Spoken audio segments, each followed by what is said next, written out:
Pakistan India के match तो पहले सचिन तेंदुलकर ने दी रोहित शर्मा नूं एक वड्डी सलाह। गौतम गंभीर विराट कोहली नूं कहंदे ने कि स्कोर करन दा कोई फायदा नहीं जे टीम इंडिया हार जाएगी मैच। सत श्री अकाल, नमस्कार ते अस्सलाम वालेकुम। तुसीं वेख रहे हो इंडोज टीवी ऑस्ट्रेलिया। नाजरीन, T20 वर्ल्ड कप 2022 ਉਹਦਾ ਸਭ ਤੋਂ ਵੱਡਾ ਮੈਚ ਜਿਹੜਾ 23 ਅਕਤੂਬਰ ਨੂੰ ਪਾਕਿਸਤਾਨ ਬਨਾਮ ਇੰਡੀਆ ਹੋਣ ਜਾ ਰਿਹਾ ਹੈ ਆਸਟ੍ਰੇਲੀਆ ਦੇ ਸਭ ਤੋਂ ਵੱਡੇ ਗਰਾਊਂਡ ਮੈਲਬਨ ਦੇ ਵਿੱਚ। ਉਸ ਤੋਂ ਪਹਿਲੇ ਇੰਡੀਆ ਦੇ ਟੌਪ ਕਲਾਸ ਬੱਲੇਬਾਜ਼ ਤੇ ਮਾਸਟਰ ਕਲਾਸ ਸਚਿਨ तेंदुलकर ਨੇ ਰੋਹਿਤ ਸ਼ਰਮਾ ਨੂੰ ਆਖਿਆ ਹੈ ਕਿ ਉਹ ਆਪਣੀ ਟੀਮ ਦੇ ਵਿੱਚ ਸ਼ਹੀਨ ਸ਼ਾਹ ਅਫਰੀਦੀ ਤੇ ਮੁਹੰਮਦ ਨਵਾਜ਼ ਨੂੰ ਡਿਸਟਰਬ ਕਰਨ ਲਈ ਇੱਕ ਪਾਨ ਖੱਬੇ ਬੈਟਸਮੈਨ ਨੂੰ ਟੀਮ ਦੇ ਵਿੱਚ। ਅਗਰ ਟੀਮ ਇੰਡੀਆ ਵੱਲ ਵੇਖਿਆ ਜਾਵੇ ਤੇ ਟੀਮ ਇੰਡੀਆ ਦੀ पूरी बैटिंग लाइन दे विच एक भी खब्बा बैट्समैन नहीं हैगा।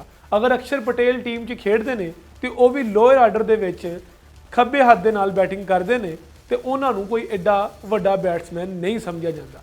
जबकि सचिन तेंदुलकर का कहना है कि टीम इंडिया नूं टॉप ऑर्डर दे विच शहीन शाह अफरीदी की बॉलिंग का मुकाबला करने लई एक खब्बे बल्लेबाज का इंतखाब करना चाहिए है। सचिन तेंदुलकर का यह स्टेटमेंट जिहड़ा है वह सीधा सीधा रिषभ पंत के हक में जा रहा है, क्योंकि टीम इंडिया के विच इस वेले सिर्फ एक ही खब्बा बैट्समैन रिषभ पंत ही मौजूद है। अगर असी टीम इंडिया के विच विकेट कीपर की गल करिए तो दिनेश कार्तिक जिहड़े ने वो पिछले 1.5 साल तो रिषभ पंत की जगह मार के टीम के विच खेडते पे ने ते बड़ा अच्छा परफॉर्म करते पे ने। हुण दिनेश कार्तिक तो अलावा सूर्या कुमार यादव वो भी राइट हैंडिड बैट्समैन ने, KL राहुल वो भी राइट हैंडिड, उस तो बाद रोहित शर्मा, विराट कोहली, उस हार्दिक पांड्या, दीपक हुडा, ये जिन्ने भी बैट्समैन ने ये सारे राइट हैंडिड बैट्समैन ने। जबकि पाकिस्तान का जिहड़ा मेन ते की बॉलर है वो वे शहीन शाह अफरीदी जिहड़े कि हमेशा रोहित शर्मा ते विराट कोहली नूं अपनी बॉलिंग के नाल डिस्टर्ब करते हैं।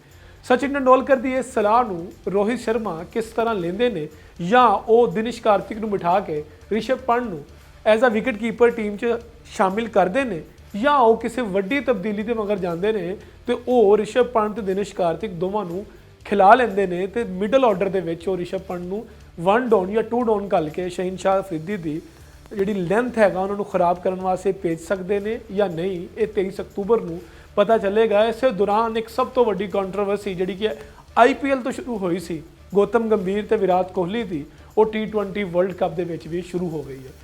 गो के विराट कोहली ने जिहड़ा हैगा वो किसी भी किस्म का स्टेटमेंट गौतम गंभीर के खिलाफ नहीं दिता, लेकिन गौतम गंभीर ने एक बड़ा स्टेटमेंट दिता है, जिहड़ा स्टेटमेंट सीधा तनकीद कर रहा है विराट कोहली की बैटिंग ते। इंडिया दे विच विराट कोहली नूं तेंदुलकर तो बाद सब तो वड्डा बैट्समैन समझा जाता है तो ये आख्या जाता है कि वो सचिन तेंदुलकर के सारे रिकॉर्ड्स भी तोड़ देंगे।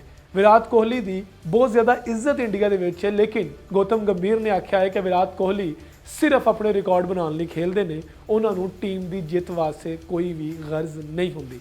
गौतम गंभीर ने आख्या गो के फास्ट बॉलर होवे, स्पिनर होवे या बैट्समैन होवे, उन्होंने अपनी ड्यूटी का पता होंदा है कि उन्होंने टीम वास्ते की करना है, लेकिन विराट कोहली जिहड़े ने वो सिर्फ अपने रिकॉर्ड्स लिए खेडते हैं। इस स्टेटमेंट तो बाद बहुत सारे लोगों ने गौतम गंभीर के उपर तनकीद भी की है कि इस समय या इस वेले उन्होंने विराट कोहली के उत्ते तनकीद करना नहीं सी बनता, क्योंकि पाकिस्तान के नाल इंडिया का बहुत वड्डा मैच होने जा रहा है। तो उस तो इलावा टीम इंडिया एक मुश्किल टूर दे विच एक मुश्किल इवेंट दे विच जिहड़ा कि आस्ट्रेलिया विच हो रहा है, जिहड़ा कि फास्ट बॉलर्स की सरजमीन आख्या जाता है, उत्थे टीम इंडिया के सब तो वड्डे बैट्समैन के उत्ते तनकीद करना बजा नहीं हैगा। खैर, विराट कोहली ने हाले तक तो कोई भी स्टेटमेंट नहीं दिता, तो विराट कोहली अगर अपने बल्ले के नाल टीम इंडिया को मैच जिता देंगे ने तो यही गौतम गंभीर लिए सब तो वड्डा जवाब होएगा। देखते रहो इंडोज टीवी ऑस्ट्रेलिया।